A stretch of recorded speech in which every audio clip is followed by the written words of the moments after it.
Lõpetage volikogus joomine. Pool tundi tagasi selgusid Riigikogu valimiste elektroonilise hääletuse Venemaa alustas täna varahommikul sõda Ukrainas. ei kommenteeri. Kõige ehtsam lumpe. Tere tulemast! Rahvusringhääling kahjustab Eestile mainet. Meediapalat. Tere tulemast kuulama Meediapalati 9. episoodi. Tudengid sünnitusmajast on tagasi ja tänane saade on natuke teistsugune eelnevatest. Nimelt minu kaasankrut Kristofferi täna ei ole, tema on puhkamas palmidel. Küll aga on täna minuga siin stuudios Katleen Loss. Tere! Liise Mölder. Tervist! Ja Hanne-Loore Tuubel. Tere! Ja räägime peaasjalikult Eurovisioonist, kuid enne käime kiirelt üle ka Riigikogus toimuva Varro Vooglaiu püüdlused asuda ERR-i nõukogusse ning Tallinna segikaevamise. Lähmegi siit kohe obstruktsioonide juurde, et kuidas ajakirjandus obstruktsioonidele tähelepanu on pööranud teie arvates? No mina olen näinud klippe näiteks sotsiaalmeedias nagu TikTokis, kus siis räägitaksegi, mis siis näitabki Riigikogu infotundidest ja istungitest välja võetud lõike, mis on minu hinnangul täiesti nagu häirivad, sest ma ei saa aru, miks on vaja tegeleda sellise jamaga seal, kui on nii palju olulisi otsuseid vaja ellu viia ja siis lihtsalt nagu lasteaias kiusatakse üksteist ja ei tea, segatakse üksteise tööd. Aga mis kasutajad? Kas see on nagu mingi erakonna kasutajad või mingi Riigikogu kasutajad? See on mingi Riigikogu.või? See on mingi eraldi Riigikogu, nagu TikTok on see. Neil vist on aga ma olen näinud ka tavainimeste omasid, mingid suvalised kasutajad ja nad on lihtsalt kirjutanud ka mingi et vaadake seda või mingi midagi sellist. Samad TikTokid on meil just Twitterisse käinud, ma olen päris palju Twitteris ka neid näinud. Ma arvan et nagu need videod levivad üle sotsiaalmeedia, aga mina lihtsalt isiklikult on näinud TikTokis. See vist ei ole ametlik Riigikogu TikTok. Ei ole. Keegi teeb seda nagu... Ja. TikTokis on eraldi kasutajad, kes kohe võtavadki infotundidest neid mingi klippe ja panevad kokku. Okei, no mina panin tähele seda, et ma ei tea, võib-olla see minu enda subjektiivne meediatarbimis nagu harjumusest tulenev, aga et Delfi pöörab tähelepanu sellele Riigikogus toimuvale palju rohkem kui Postimees, et neil on avalehel eraldi sektsioon, ongi Riigikogus, ummikseis Riigikogus on selle nimi, aga samal ajal Postimees paneb rõhku just sellele abielu mõiste muutmise eelnõule ja see on hoopis suurelt siis avalehel esindatud ja need arvamusrubriigis ilmunud arvamus siis lood on ka Postimehes väga selge suunitlusega olnud. Et kas me saame seda nimetada nagu mõnes mõttes väljaannete kallutatuseks? No selles mõttes, et teatud väljaanded on ju alati olnud mingisuguse kallutatusega, et see kindlasti ei ilmnenud esmakordselt just obstruktsioonide teemal ja kui me räägime Postimehest, siis nii Postimees kui ka minu meelest ka Delfi tegelikult on olnud algusest peale opositsiooni poole kaldu, mida ilmestavad siis ka erinevad artiklid, arvamuslood, aga nagu näiteks tegelikult esindatakse seda teist poolt, sellepärast et Postimehes asja ilmus Kaja Kallase arvamuslugu, kus ta siis tõigi ausalt välja seda, et tõepoolest ka tema tunneb seda, et ajakirjandus on väga palju opositsiooni poole kaldu ja siis esitles nagu oma vaatenurka. Et võib-olla üritatakse saavutada seda võrdsust, aga ilmselgelt nagu objektiivsust seal ei ole hetkel selle teema juures. No minu meelest ka, et ajakirjandus on, me rääkisime sellest ka paar osa tagasi, et see on opositsiooni poole kaldu, aga minu meelest ka valitsuse kommunikatsioon on tunduvalt alla jäänud siis opositsiooni omale. Et ikkagi nagu üldist seda ühiskonna arutelu juhib opositsioon, mitte koalitsioon. Et siin obstruktsioonide käigus on kõlanud siuksed väited nagu valitsus oleks teerull, aga samas opositsioon on see, kes on peatanud Riigikogu töö täielikult mitte koalitsioon või lastetoetuste vähendamine, et räägitakse sellest, et lastetoetused vähenevad, aga ei räägita sellest, et harvikhaigustega laste toetused tegelikult ju suurenevad ja räägitakse sellest, et maksud tõusevad, et just kui röövitakse kõik vaeseks, on see narratiiv, aga samas kaob ära maksuküür, et nendest asjadest nii väga ei räägita. No sul ongi vaata need omad plussid-miinused ja siis mingi osapool võtab ainult selle ühe vaate ja siis hakkab täiega seda raiuma lihtsalt. Minu arust seda on nagu hästi tunda seal Riigikogu saalis nagu. Ja need viimased videod, mis sealt Riigikogust on tulnud, need on... Need on päris head. Ja, laseme ka ühte või? Laseme. Võime lasta, jah. Davai.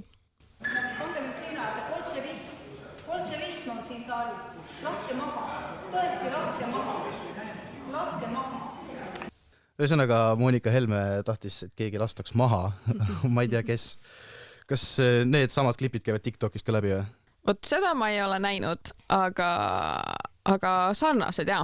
Mida räägivad koalitsioonisaadikud sotsiaalmeedias, mis teile silma on jäänud? No näiteks Karmen Joller on teinud oma Facebooki seinal mitmeid postitusi, kus ta ongi siis koalitsioonipoolset vaatenurka esitlenud. Ja ta juhtis tähelepanu muuhulgas ka sellele, et tegelikult ükski poliitik ei tahaks kohe ametisse astudes teha nii palju ebapopulaarseid ja rahvavaenu õhutavaid otsuseid, aga ilmselgelt nagu selleks on äärmine vajadus. Ja jah. Mina nägin ka neid, lugesin ka neid Karmen Jolleri postitusi ja nõustun Katleeniga. Ja lisaks ta tõi Karmen Joller tõi siis välja ka, et tema arust on kogu see obstruktsiooni asi ja opositsiooni väljaütlemised justkui protest valijate vastu ja Eesti rahva vastu, sest et Eesti rahvas ju valis need inimesed sinna valitsusse. Et jah. Minu meelest oli huvitav see, mida ta välja tõi, et varasemalt ka kasutati ju obstruktsiooni siis, kui oli kooseluseaduse see eelnõu ja taheti seda rahvahääletusele panna, aga et ta seletas tegelikult oma Facebookis väga hästi ära, mis see erinevus on selle vahel. Et praegu sisuliselt on seisatud kogu Riigikogu töö, aga see, mida tehti kooseluseaduse hääletuse või selle eelnõu ajal oli siis see, et ühe eelnõu vastu tehti neid obstruktsioone, et seal on põhimõtteline erinevus, et praegu sisuliselt Riigikogu on töövõimetu ja vähemalt mina seda nagu vahet küll kuskilt ajakirjandusest niimoodi aru ei saanud, et ajakirjandust jälgides uudiseid vaadates jäi siuke mulje, et tegu on lihtsalt täpselt samasuguse obstruktsiooniga. Ma nõustuks ka pigem sinuga, et see on ikkagi erinev. No erinev on ta kindlasti jah, sellepärast, et terve Riigikogu töö ei seiskunud ju tol korral. Jah. Praegu mingi nädal aega ju lihtsalt, minu arust eelmine nädal alustati ja siis nädal aega nüüd on seda nii-öelda jauramist ja siis nüüd äkki see nädal siis saadaks edasi minna. Aga toona ei olnud veel tegelikult meedias ka selliseid väljaütlemisi, nagu hetkel Martin Helme ütles, et Riigikogu koalitsioon ei saa nüüd põhiliselt sügiseni tööd jätkata normaalselt. Et nagu selles mõttes, et see kumab ilmselgelt nagu pahatahtlikult, aga toona lihtsalt siis tollaegse opositsiooni ainus eesmärk oli see, et tõesti see kooseluseadus ikkagi jääks lauale. Et see on minu meelest see erinevus, et üks on pahatahtlikkus, teine on lihtsalt siiras soov nagu enda see nägemus saavutada. No, ma olen nõus selle pointiga. Aga kas teil mingid teiste Riigikogu liikmete postitusi veel silma jäi? Ma leidsin siis Twitterist Eesti 200 postituse, kus siis Igor Taro on öelnud, et mul on üks ettepanek, teeks nii, et kui Riigikogu istungit ei saa rakendada ja sisuliselt tööd alustada, siis Riigikogu liikmetele selle päeva eest palka ei maksta. Ma ei tea, ma täielikult nõustun sellega nagu. Mulle meeldib see, et Eesti 200 on palju uusi ideid just selle Riigikogu töö osas ja see on üks nendest. Et see oleks ülilahe tegelikult. Aga siis on küsimus sellest, kes defineerib, mis asi on töö ja nii edasi, aga siukse vahe repliigina minu meelest väga tabav. Ma näen, kuidas sa loed, et nüüd see pool tundi oli jauramine ja see pool tundi nüüd oli vaata töö tegemine, et see on hästi raskesti mõistetav, aga samas minu arust väga-väga aus point. Meediapalat. Nii järgmisena võiksime siis veidikene arutleda siuksest tegelasest nagu Varro Vooglaid ja sellest, et ta siis soovib kandideerida ERR-i nõukogusse. ERR-i nõukogu siis koosneb Riigikogu liikmetest ja Rahvusringhäälingu tegevusvaldkonna asjatundjatest. Riigikogu kultuurikomisjoni ettepanekul nimetab Riigikogu ühe esindaja igast Riigikogu fraktsioonist ja siis 4 asjatundjat Rahvusringhäälingu tegevusvaldkonna hulgast. Ja nende volitused kestavad siis 5 aastat ja teistest fraktsioonidest on siis kandidaatideks praegu Marek Reinaas Eesti 200-st, Tõnis Mölder Keskerakonnast, Valdo Randpere Reformierakonnast, Raimond Kaljulaid Sotsidest ja Priit Sibul Isamaast. Aga miks siis Varro Vooglaid on niivõrd palju tähelepanu saanud või miks tema ümber see kogu tähelepanu on siis see, et Vooglaid on meil sihtasutuse perekonna ja traditsiooni kaitseks juhataja ja selle alla siis kuulub ka uudiste ja arvamusportaal Objektiiv, samuti siis Objektiiv TV, mis on siis see YouTube'i kanal, aga ERR-i seadusest tulenevalt ei tohi siis ERR-i nõukogu liige olla esiteks meediateenuse osutaja, juhtorgani liige, teiseks lepingulistes suhetes mis tahes meediateenuse osutajaga ja kolmandaks siis meediateenuste osutaja osanik, aktsionäriga liige, ehk siis ta ei tohigi olla mingi meediaväljaandega seotud. Minu jaoks natuke naljakaks teeb selle olukorra see, et Riigikogu kultuurikomisjon ei suutnud võtta seisukohta selle teema osas, kas Varro sobib sinna nõukogusse või mitte ja pöörduti siis Tarbijakaitse ja Tehnilise Järelevalve Ameti poole hinnangu saamiseks. Et ei tea, mis teie sellest arvate, et kas Objektiiv on piisavalt tugev väljaanne või? Ei no, mina arvan, et Varro Vooglaid ikkagi, kui ta tahaks olla ERR nõukogus, siis ta ei tohiks olla selle Objektiiv TV-s, sest et ilmselgelt Objektiiv TV on ühe erakonna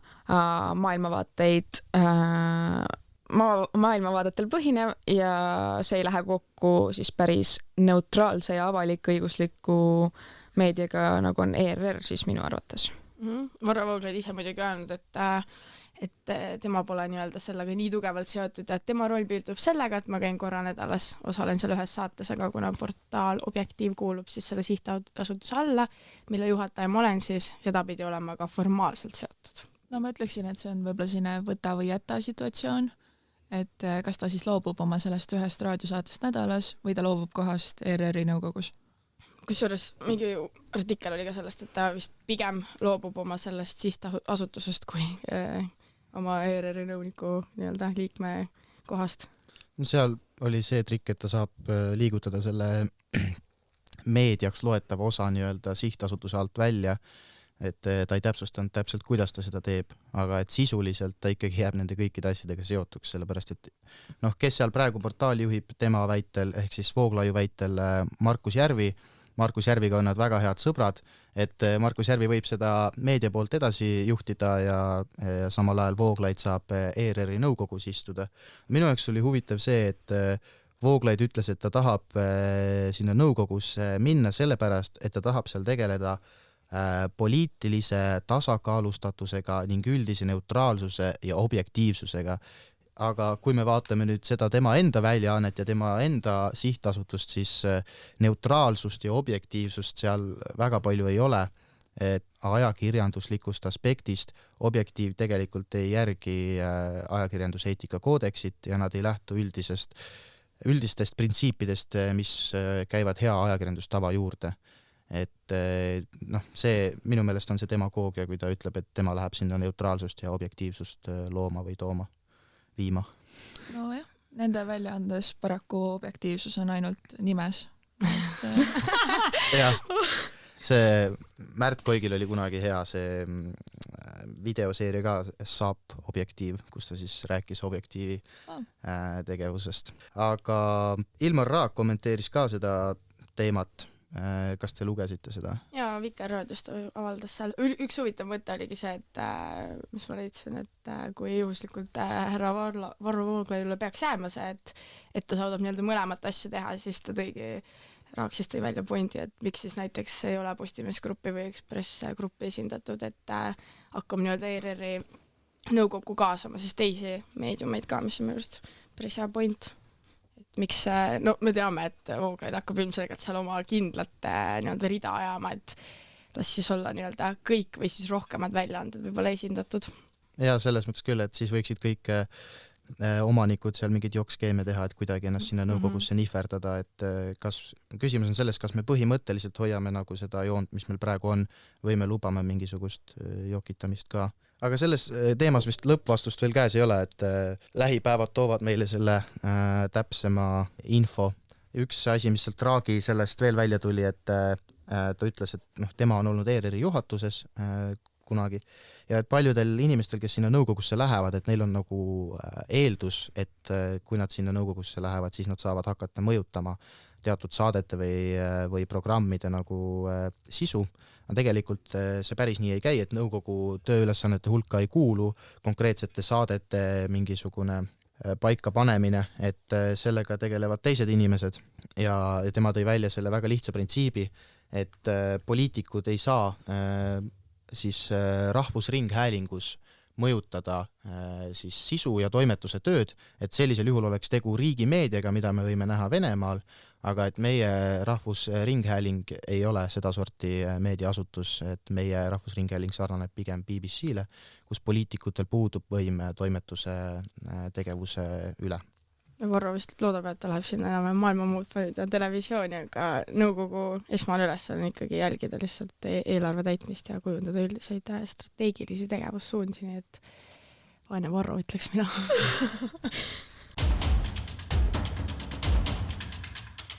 Meediapalat.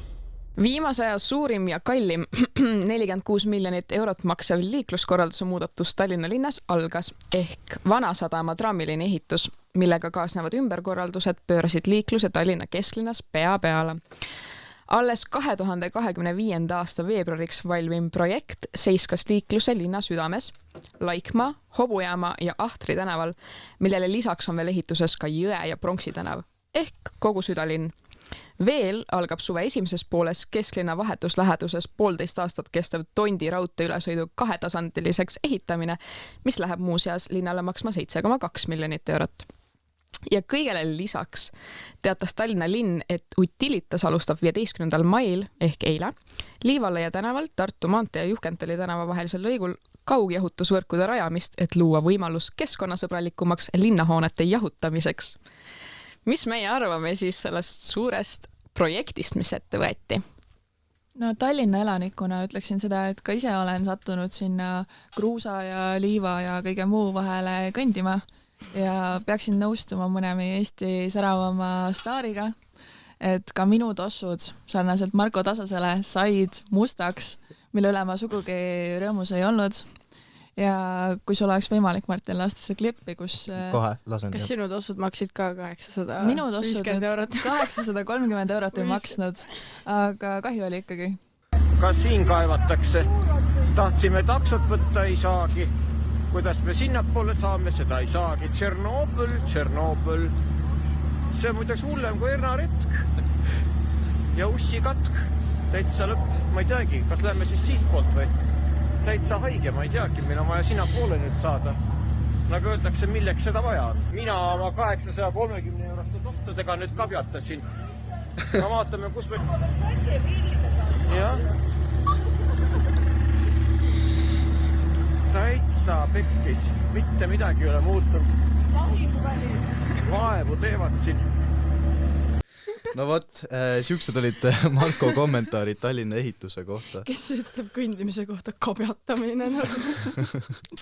Versace prillide ja 830 euroste kossile. Nii hea. Minu jaoks oli huvitav see nende ehitustööde ajastus, et praegu on 2023, meil olid Riigikogu valimised ja kui me vaatame, mis ajaks need valmis saavad, siis need valmivad täpselt aastaks 2025, kui meil on kohalike omavalitsuste valimised.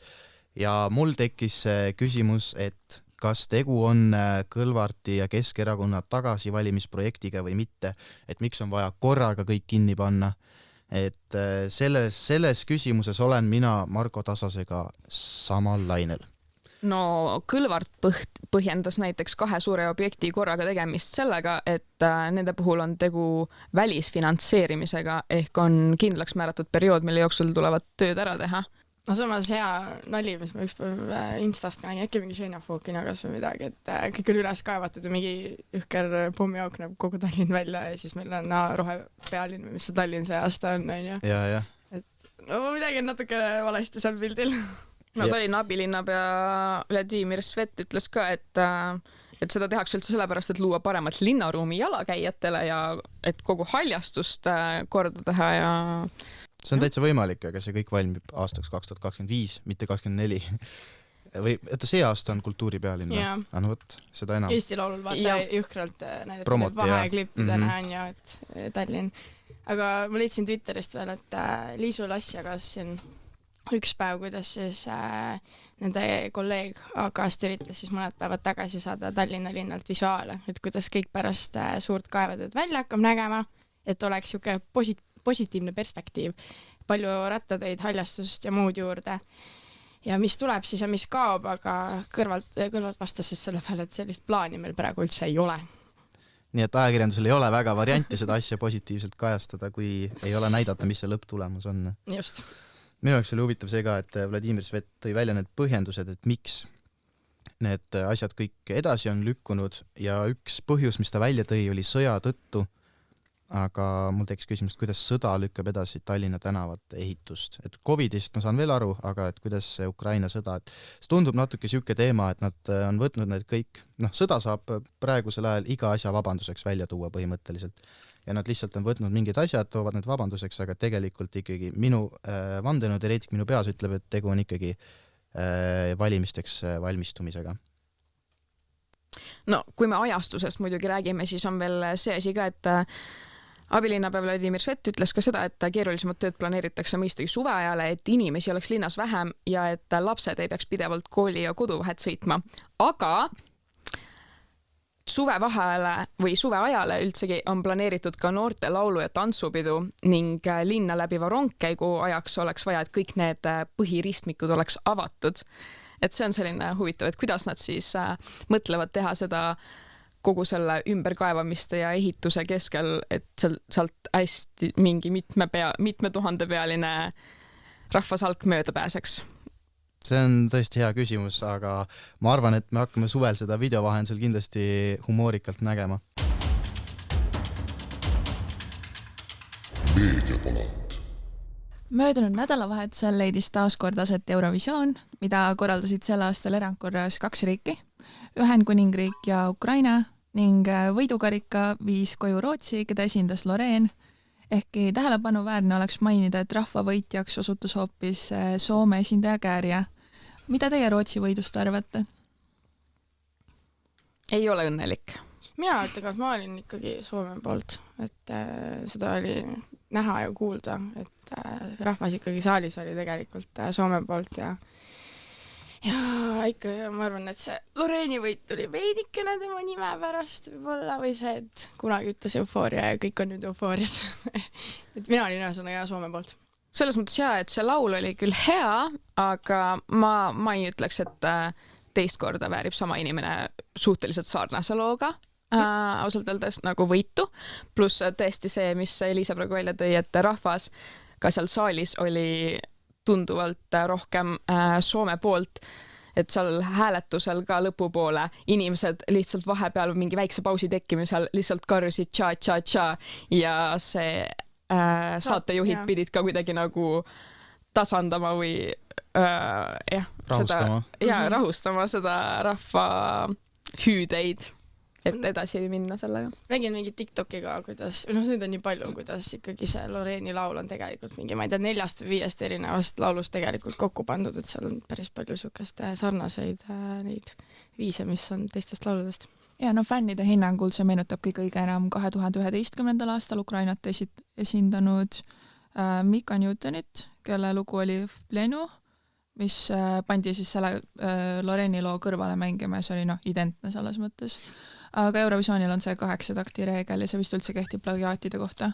Et kui üle 8 takti ei ole sarnane, siis tegelikult ei ole mitte midagi teha. No tänapäeva muusika tegemine, nii palju kui ma aru olen saanud, siis iga Eurovisiooni järel räägitakse nendest plagiaadi teemadest. Et lihtsalt sul on, kuna elektrooniline on enamuses muusika tegemine, siis samplid ja asjad on lihtsalt samad ja paratamatult mingid asjad sul kõlavadki sarnaselt. Seda küll. Mingi fraas sellest laulust oli täpselt nagu üks Aba laul näiteks ma kuulsin ja ma ise ei olnud mõelnud sellelegi. Just täna nägin seda TikTokis, mõtlesin, okei. Kas see on mingi suunitlusega, et Aba 50 järgmine aasta, küsimärk. Seda laulu kuulates oli küll, ta oli tuttav, aga ma ei suutnud ära nagu tuvastada, et kus ta tuttav on täpselt. No mulle meenutas ka ikkagi, ma tundsin ka kohe, kui ma seda laulu kuulasin, et on kuidagi millegi sarnane, aga ma ei tea, miks, aga ma ikkagi kuidagi oma peas lõin paralleeli selle tema eelmise lauluga Eufooria, ma ei tea, minu arust see algus oli kuidagi sama ja midagi seal veel. Ei, ma lihtsalt tahtsin öelda, et ma ei ole väga nagu muusikasisene inimene või nagu ma ei tea kõike muusika kohta, aga mulle tundus lihtsalt kuidagi sarnane.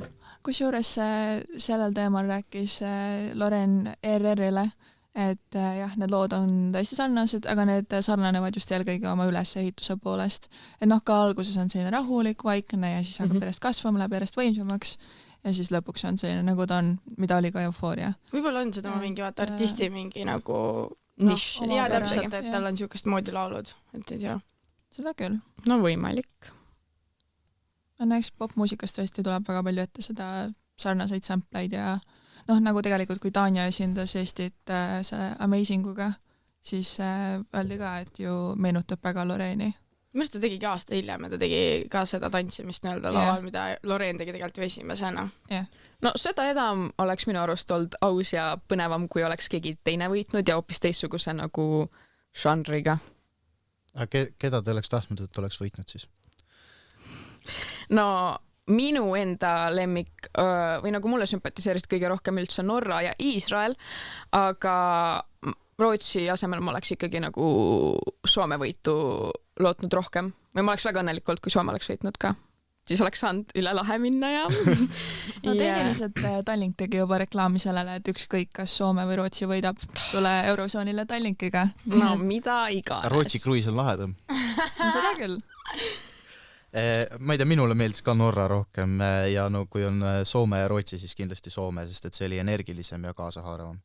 Et see Rootsi lugu, ta ei olnud halb, aga nagu see aasta oli minu meelest päris palju tugevaid lugusid, et kas see nüüd oli kõige tugevam, ma ei ole kindel, et miks see žürii nii palju talle hääli andis, minu jaoks jääb arusaamatuks. No seal juures on kurb faktor see, et tegelikult Soomel on alati niimoodi, et kas käsi on kullas või või see teine mullas. Aga Rootsi on ikka alati seal top 5 ja nemad oskavad vorpida neid poplugusid, mis rahvale meeldivad. Et selles mõttes oli väga kurb, et Soomel oli hea võimalus võita. Ja... See esineja ise oli ka nii kurb, et või nagu kohe ta näost oli näha, et ta oli pettunud. Oli väga pettunud. Ja minu arust tal oli üliäge show ka. Võib-olla ta meenutas mulle natuke Tommy Cashi, ka oma mingi kostüümidega, oma tantsudega, oma lauluga ja nagu showga. Tal olid ka ju siuksed tantsijad ja siuke põnev show oli, mis nagu kutsus kohe vaatama minu arust, aga ma saan aru ka sellest, et ega ta igale maitsele ei ole. Samas see Loreeni hüdrauliline press oli ka päris stiilne tegelikult. Aga lemmikutest sa küsisid veel. Minu lemmikutega paraku tavaliselt läheb niimoodi, et poolfinaalist nad edasi ei saa. Seekord läks veidi paremini. Austrial läks päris kenasti, aga siis telehääletajatelt nad said ainult 16 punkti. Aga see oli muidu see lugu, kus oli 2 naist, nad laulsid Edgar Allan Poe'st. Ja... See oli päris catchy laul. Nagu alguses see mulle ei meeldinud, poolfinaalis ma selle poolt ei hääletanud, aga finaalis ma kuulsin enne seda Marko Reikopi juttu, kus ta rääkis selle nagu taustaloo ära ja see oligi sellest, et tegelikult nagu naiskirjanikud ei saa üldse tähelepanu, ei saa üldse kiitust, ehkki nad pingutavad sageli sama palju või enamgi veel kui mehed. Et see oli minu arust nagu hea irooniline lugu ja sellest, et kas saates hakkas mulle meeldima. Ma ei tea, kas te mäletate, Serbial oli üks noor poiss. Äkki veits nagu Michael Jackson välja minu arust. Oli või? Nagu siuke valge särk, lokkis juuksed veidi. Ta oli natuke selline Serbia Shawn Mendes või nagu Vichy Shawn Mendes. Aga ilus oli. Ja see lugu oli väga hea, see rääkis ka kooli tulistamisest. Ja ma ei tea, mulle lähevad korda sellised sõnumiga lood, et Cha-Cha-Cha'l minu jaoks ei olnud nii tugevat sõnumit. Ehkki Pina Colada on mõistagi hea, aga... Pina Colada ei rada ja sellise päris hea. On sul veel mingi lemmikuid või? Lemmikuid? No Eesti. Alika oli täiesti suurepärane. See oli, ma arvan, et minu elu jaoks oli esimest korda, kui Eesti laulud läks päriselt minu lemmikartist. Ja Alika, nagu me nägime ka Kihlveokontoritest tegelikult algust teda ei ennustatud üldse finaali. Lõpuks jõudis finaali ja nagu lõpetas 8. kohal. Nii et lihtsalt nagu tema see tehniline sooritus oli nii hea, et nagu isegi, kuigi see lugu ei olnud nii tugev, siis ta oma selle nagu hea lauluoskusega lihtsalt suutis ennast nii kõrgele seal edetabelis ajada. See oli tõesti super tulemus, nagu kogu Eesti rahvas, ma arvan, et oli suht üllatunud. Või selles mõttes, et me kõik teadsime, et ta on ime hea vokalist ja tal on hea hääl ja ta on ise ka äge, aga kuna ongi, et need Kihlveokontorid ei ennustanud talle kõige paremat kohta, siis ta siiski üllatas, isegi Marko Reikop oli rõõmus ja üllatunud. Mulle meeldis see, et ta ise ütles Allikas siis hommikunuga saates, et ta tunneb, et ta on ise sellel aastal Eurovisioonil see nii-öelda must hobune. Võib-olla ma isegi ütleks, et tõesti nagu tema oli. Aga mulle ka hullult meeldis, et Allika läks, sest minu arust nagu viimased aastad meil on Eestil tegi siuke naljakas muster nagu, et meil on käinud üksik mees, on ju, võib-olla on kitarr käes, meil on siin käinud Uku, on ju, siis meil oli siin Viktor Kroon ja siis meil oli siin Stefan. Ühesõnaga, et kuidagi siuke hästi mehine ja siuke nagu kuidagi hästi muster tugev on tekkinud, et üleskutse Eesti Laulule, et palun bändid ja naised siis äkki, et saadame veel siukest vaheldust rikkamat esitust sinna lavale. Või siis Eesti rahvale, et hääletage. Jah. Elisa, kes sinu lemmikud olid sellel aastal? No, ma ütleks kindlalt Soome, siis tegelikult hullult mulle meeldis Prantsusmaa. Mulle hullult meeldib see, et Prantsusmaal on, nad iga aasta laulavad prantsuse keeles.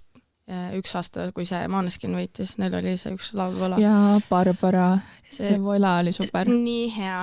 Siis Soome, Prantsusmaa, siis tegelikult mulle meeldis hullult Šveits, kus oli see noor kutt, kes laulis sõjast. See oli päris siuke armas lugu.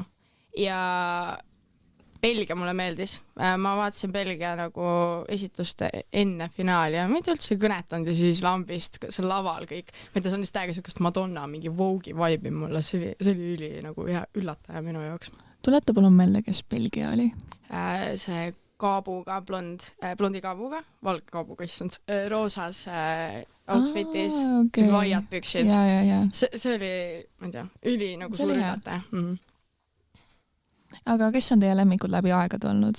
Et sellel aastal meil suhteliselt kattusid lemmikud. Aga kui te mõtlete nüüd tagasi tervele oma elule, kui te olete Eurovisiooni vaadatud, siis kes on rohkem hinge jäänud?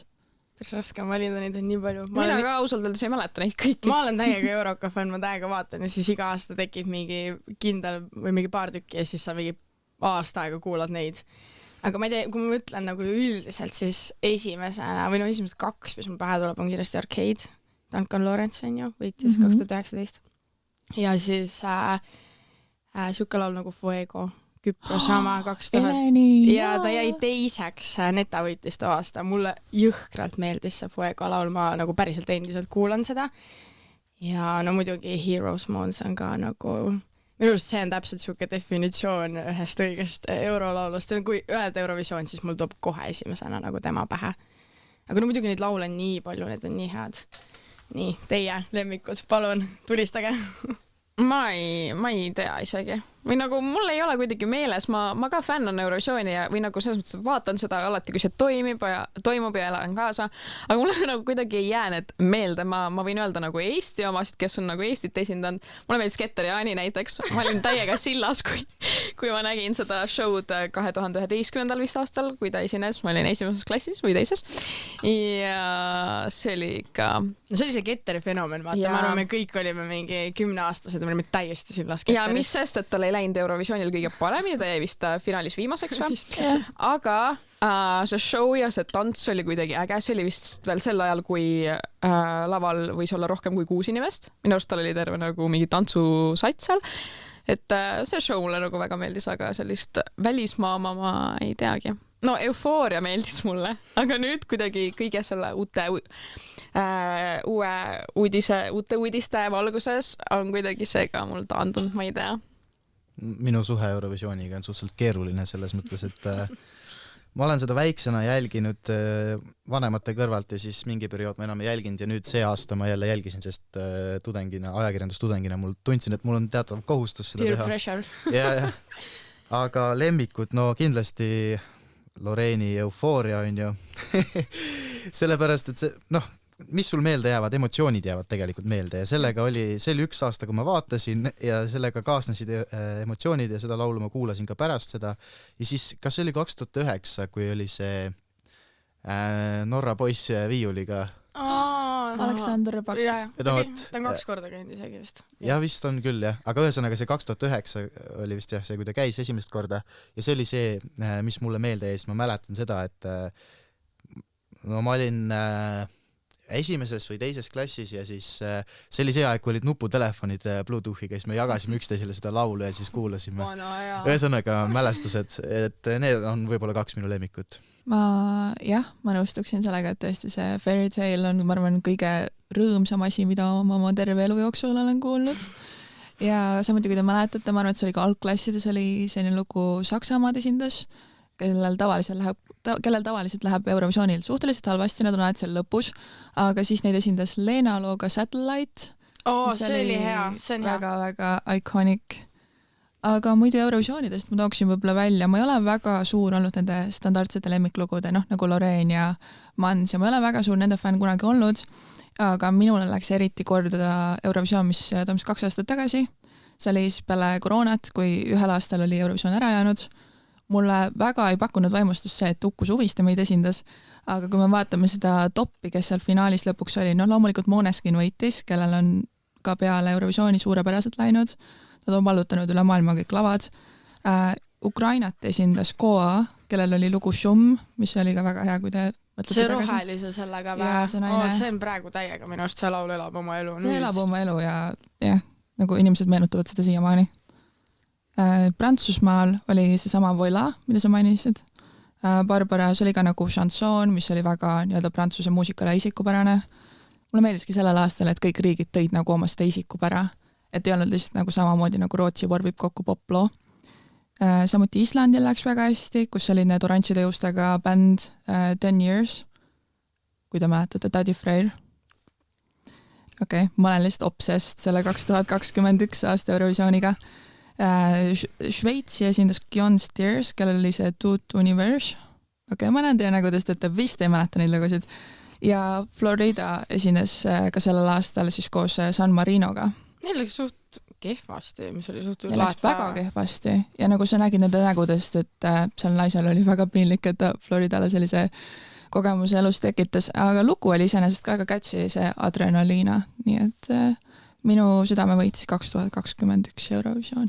Ma peaksin mainima, et tegelikult Eesti lauludest minu tegelikult vaieldamatu lemmik oli Elina Born ja Stigrasta lugu. Minu arust parim Eesti nagu lugu, mis on kunagi Eurovisioonil käinud. Goodbye to Yesterday, nii hea. See oli tõesti hea. Kas teil on ka Eesti laulust mõni favoriit? Ma proovingi praegu meenutada. Leto Svet oli kindlasti. Seda kindlasti. Aga Goodbye to Yesterday oli... Ta oli nagu teistsugune senistest Eesti laulul olnud lauludest. Ta kuidagi nagu, ta tundus eurolik. Aga teile ennustati kusjuures võitu ju. Ta oli nagu, ennustati, ja ta oli nagu Eurovisioonil, ta oli seal nagu jumal top 3, mäletan, vast oli hästi nagu kõrged ootused sellele laulule. Aga tal vist, kus kohast ta lõpetas? Äkki 7. vist, 6-7, midagi sööks. Noh, siis läks hästi, aga mitte nii hästi. Aga kindlasti 2000 aastal, kui Tanel Padar käis. 2002. Või 2001. Anyways, enne minu sündi või midalgi siis, ühesõnaga, see laul on väga catchy. No mul lemmikut ei ole, aga tingimata judinaid ja väga võimsaid emotsioone tekitas Nečajeva laul. See oli küll selline ooperilaul vist on või klassikaline muusika, aga ta oli niivõrd võimas ja et see nagu jäi kuidagi meelde. Nii teistsugune, kui vaata Eestil varem ei ole käinud, nagu pigem ikka siuke mingi show ja pop ja mingi siuke. Kusjuures sel aastal oli ka ühel riigil üks ooperilaulja minu arust, kellel oli ka selline suur kleiti, kes oli niimoodi... oligi Prantsusmaa, Okei, et see oli ka, meenutas mulle natuke Nečajevat ja see oli nagu ka vägev. Enne Nečajevat kellelgi tegelikult oli veel see, et Nečajeva kopis ka veel kedagi ja nüüd siis see... veel omakorda. Taaskasutus ja värki särki. No ma nõustuksin selles mõttes Nečajevaga, et kohe alguses oli näha, et ka tema on suurepärane laulja ja ilmselt sealt vähemalt žüriilt väga head punktid tulevad, ta lõpetaski väga heal kohal. Aga kui mõelda nüüd tagasi ajas natukene, siis mulle väga-väga meeldis Sandra Nurmsalu. Ja Rändajad oli väga hea. Ja siis, kas ta on millegagi veel? Urban Symphony oli vahepeal päris tuntud siis... Minu arust nad käisid Eesti laulul, aga nad vist ei võitnud, aga nad käisid mingi aeg uuesti. Ja kui me vaatame ajas veel tagasi, siis mulle väga meeldis Kerli Padari Partners in Crime. See oli vist, ma ei kujuta ette, kas see võis olla 2006 või see oli enne meie sündi, ma ei kujuta ette, aga see oli ammu ja see oli väga hea lugu. See oli ka päris hea, jah. See oli väga catchy. Ja uuematest mul kusjuures ei ole väga meeldinud need lood, mis me oleme saatnud, aga jah, tõepoolest Alika mulle väga meeldis ja temaga tegi Eestile väga palju uhkust, nii et mõtleksin, et võib see Bridges ongi mul nüüd uus Eesti top 1. No, minu meelest selle häda see aasta oli ka nagu üldiselt Eestiga, et laval ei toimunud mitte midagi. Nagu see klaver oli lahe, aga show'd ise oli väga vähe. Et me saadame iga aasta põhimõtteliselt laulu, kus keegi lihtsalt seisab ja laulab või No vaata, see ongi- kõnnib natuke ringi. ja see ongi see fenomen, et üks inimene vaata käib, et aga minu arust see aasta isegi lava oli nagu hea, sest kui mõtleme, mis Uku Suvistel laval oli, tal mingi kukkusid ketid vist sealt laest alla küünled ja siis oli suur silt laav. ja see oli too aasta, kui koroona oli, siis kui oli see Ukule määratud aga too aasta, kui ta käis Eurovisioonil, minu arust see oli nagu, no see oli õnnetu, see oli minu arust need ketid kukkusid laest, mingi siuke värk oli. Karvane mikker oli. Mingi ämblik võrk oli seal peal. Evert Poom ka kommenteeris seda. seda. Eesti, see video, see laulu, muusikavideo oli see. Aga ja noh, Stefanil oli see, et ta hüppas seal üle mingi oja või mis seal laval oli, vaata. Aga muidu on pigem nagu siuke õnnetu lava, aga minu arust see aasta isegi oli nagu päris ilus. Ei, väga ilus oli, sest ballaadi juurde selles mõttes ei annagi väga mingi kõva tantsunumbrit keevitada. Äkki tegelikult mul oli terve seda Alika esitust vaadates väga suur FOMO, sest tegelikult Alika on tegelenud breaktantsuga aastaid. Ta on üliandekas, kui te nägite mingid storiesid, kus ta pärast tantsis. See on nagu väga-väga cool. Et kui võib-olla oleks andnud talle veidi sellise tempokama loo. Tegelikult see Eesti, kas te saate pärast vaadata selle nime järgi? Paadam? Juhan? Ei. Eesti laulu ühesõnaga esindaja nagu annab väga palju intekaid Eurovisiooni teemal. Ta ütles ka, et Eestil on ainuke võidušanss tempokama looga, et ballaadiga me kahjuks ei võida Eurokat. Juhan Paadam, jah.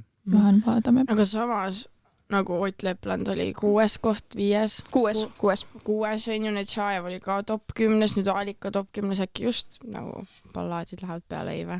No ja aga samas võib-olla selleks, et nagu sinna top 1 saada, sa pead ikkagi nagu mingisugust tsirkust tegema veits. Lollus müüb ühesõnaga. Lollus müüb ja lühemad seelikud, veidi särtsakam show ja juba läheb. No tänavu kusjuures pandigi rõhku rohkem sellele leedide rohkele lavakujundusele minu arust. Äkki üritatigi siis kuidagi seal nende valgusinstallatsioonidega kuidagi mega ilus lava. Seda lava hallata. Nii ilus. Nagu mõni aasta on nii õnnetu kuidagi, ma ei tea, aga see aasta on väga ilus. No samas oleneb BBC korraldas, see oligi tasemel. Plus oleneb ka muidugi kohast ja areenast, kus see toimub, vaata. Ja, aga kui me nüüd mõtleme selle Rootsi võidu peale ikkagi, siis fännide seas on lahvatanud selline kahtlus, et kuna täpselt 50 aastat saab järgmisel aastal täis sellest aastast, kui ABBA võitis Eurovisiooni looga Waterloo, siis et võib-olla see Rootsi võit ei olnudki nii juhuslik. Siis tegelikult on ka teada, et Rootsis algasid ettevalmistused Eurovisiooniks juba kuu enne, kui tegelik võitja siis välja selgitati ja juba kihlveokontorid ennustasid Rootsile kindlat võitu, isegi siis, kui nii-öelda seda tatsuud ei olnud veel loona avaldatud. Nii et mida teie sellest arvate? Ma veits nagu isegi usuks seda. Nagu päriselt. Ja minust see on suht smart move lükata see aasta Loreen nagu Eurovisioonile, sest et no me kõik teame, et ta ei oleks jäänud sinna mingi 20. kohale. Et ma ei tea, ma isegi nagu veits tõesti usun seda, et see tundub päris taktikaline lüke. Suht huvitav nagu jaa, aga samas naiivne mina, mu pea tahaks nagu loota, et see kõik on ikkagi aus ja läbipaistev ja uudne ja põnev, sest jaa nagu ma ei tea. Martin, mis sa arvad? Vandenõuteooriad on huvitavad ja mulle nad meeldivad. Ma arvan, et Eurovisiooni võit ja see, et Rootsi seda korraldab, võib kindlasti kaasa aidata, muidugi hea väljend, võib kaasa aidata siis Rootsi NATOsse pürgimisele ja no mina nägin, ma ei tea, kas teie jagasitegi seda TikToki või? Et Lorenil oli mikker küljes, aga teistelt võeti ära. Kusjuures ma vaatasin seda finaali vaadates, et miks tal on nagu terve hääletusaeg see must mikker küljes ja kõikidelt. Sa avastasid seda juba siis? Mina eile seda TikToki nähes, ma olin nagu üllatunud lausa, ma olin nagu mingi tõesti, et kas ta siis ei viitsinud ära võtta või ta ei leidnud vajadust või tõesti kuidagi ennustasid siis ette, et ta peab kohe uuesti lavale minema. Aga suht nagu huvitav on nüüd, miks ta oli. No need vandenõuteooriad kahtlemata on väga huvitavad, aga need tekitavad nii palju küsimusi, millele ma tahan vastuseid, aga millele vastuseid ei ole, seega ma ei kannata neid. siis tuleb need tühjad kohad ise täis mõelda. no jaa, aga siis ma hakkan, ma ei tea, mida mõtlema veel kaugemale.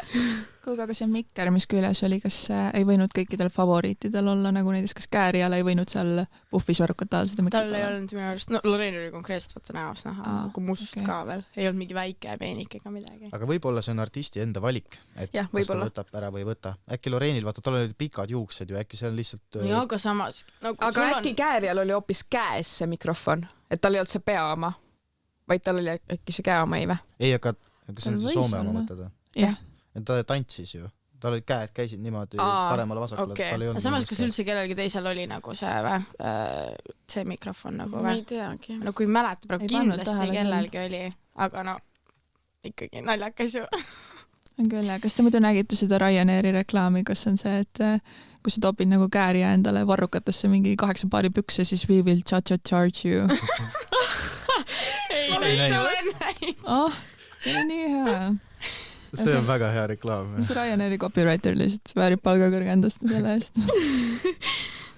Aga kui me vaatame nüüd üldisemalt tagasi erinevatele Eurovisioonidele, siis neid skandaale on olnud seal tegelikult veel üksjagu, mis ei ole seostunud Loreeniga otseselt, aga näiteks kui me mõtleme kas või Eestile tagasi, siis Vaiko Eplik on peksa saanud ja igasuguseid muid värvikaid seiklusi on läbi aegade juhtunud. Kas teile meenub ka mõni skandaal, mis võib-olla siis šokeeris teid? Mulle küll mitte, mis see Vaiko Eplik sai peksa? Vaiko Eplik sai peksa, just eile avasin Kroonika, vaatasin selle, vaadates siis tagasi 30-aastasele nagu Eesti esindajatele Eurovisioonil ja siis oli jah, et Vaiko Eplikul õnnestus peksa saada kusagil. See ei olnud laval, õnneks, aga jah, selle Eurovisiooni siis käigus. Okei, väga põnev, väga põnev. Sellega me ei olnud ka enne kursis. Ma neid skandaale väga ei tea, aga mulle meeldis see, kui see Goodbye to Yesterday, see oli vist aasta peale seda, kui nad olid võistelnud ja nad tulid esinema ja siis Märt Avandi ja Ott Sepp tulid ja võtsid lava üle. Ja see, ma ei tea, kas see oli neil läbi räägitud või mitte, aga see jättis väga autentse mulje. Nii et võib-olla seda päris süükseks peksa saamiseks ei saa nimetada, aga see oli kindlasti kõrge hetk minu jaoks.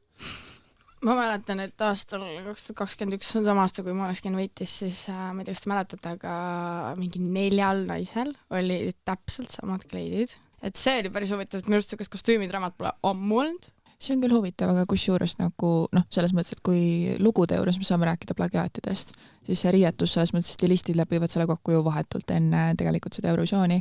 Nagu sellel aastal oli Eesti Laulud sama teema, et Sissi ja Alika stilistid olid natukene raksus, sellepärast, et mõlemad otsustasid, kuna mõlemad olid favoriidid Eesti Laulul, siis mõlemad otsustasid panna siis valge hõljuva kostüümi. Minu arust Sissi veel muutis mingi paar päeva enne ära. Muutis just selleks kostüümiks. Ja Alika ütles ka, no ja Sissi vaata võttis, et meil oli juba ammu paigas.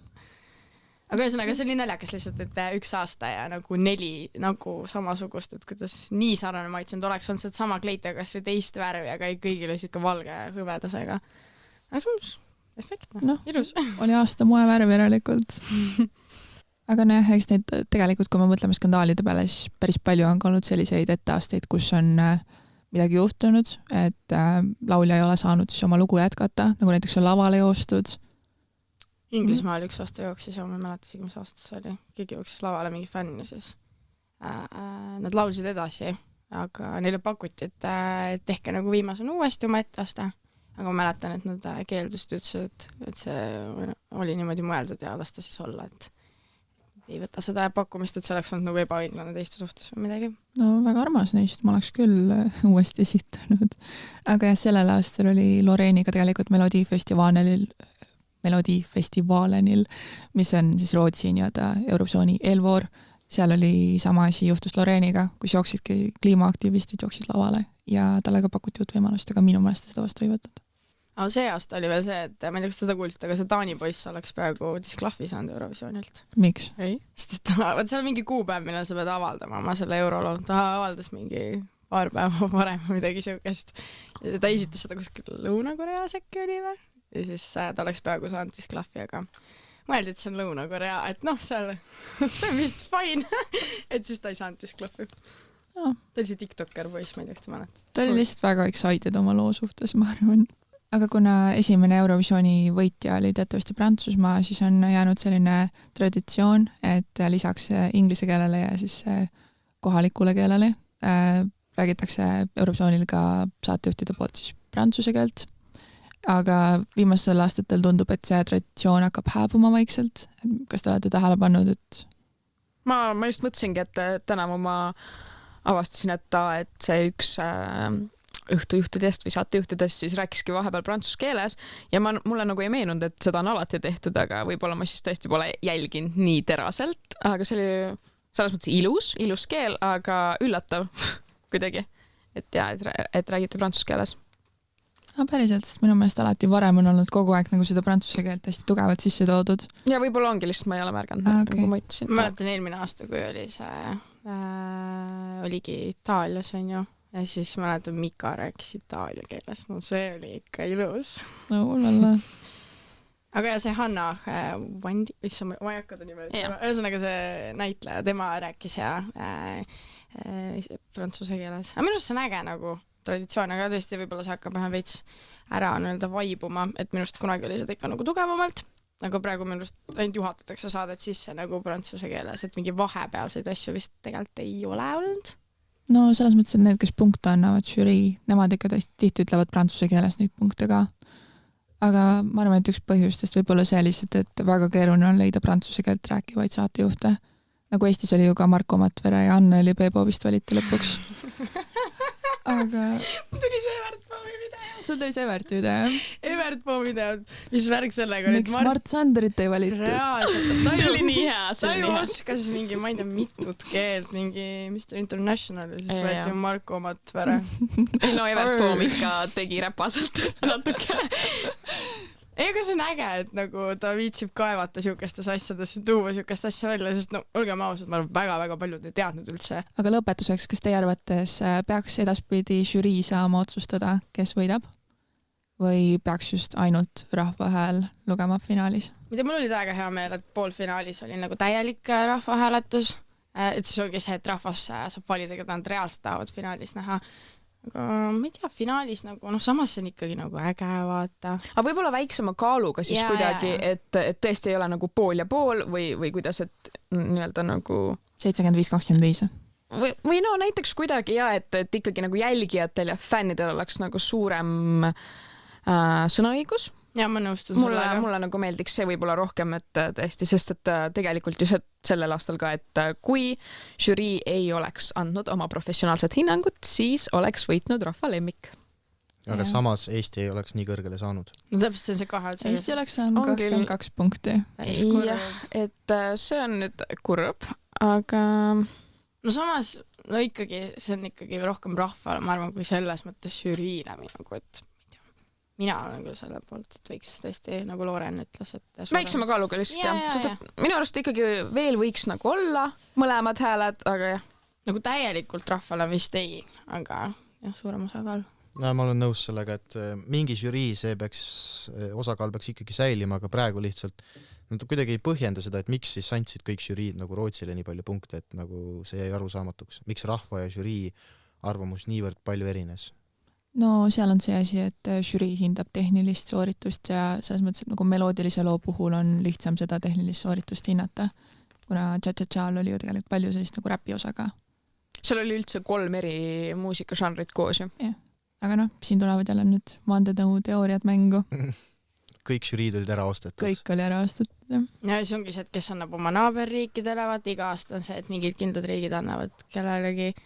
Meil on ka ju ikkagi pigem ju toetame omasid, aga muidugi toetasime, meie andsime kõikidele oma naabritele suht mingi punkti, aga see oli tõesti üllatav, et Soomelt ei saanud Eesti mitte ühtegi punkti. Minu meelest Soome ei ole juba ammu Eestile punkte andnud. Samas paar punkti ikka oleme saanud, aga minu arust see oli väga üllatus, nagu 0 punkti. No selge siis. Vähemalt Läti andis 12, hurraa. Eks me oleme siis tööjõud nende jaoks. Kalevipojad. Aga ma arvan, et siinkohal tõmbame saatele joone alla ja kohtume juba natuke vähem kui 2 nädala pärast. Aitäh, et tulite! Tšauki! Aitäh kutsumast! Tšau!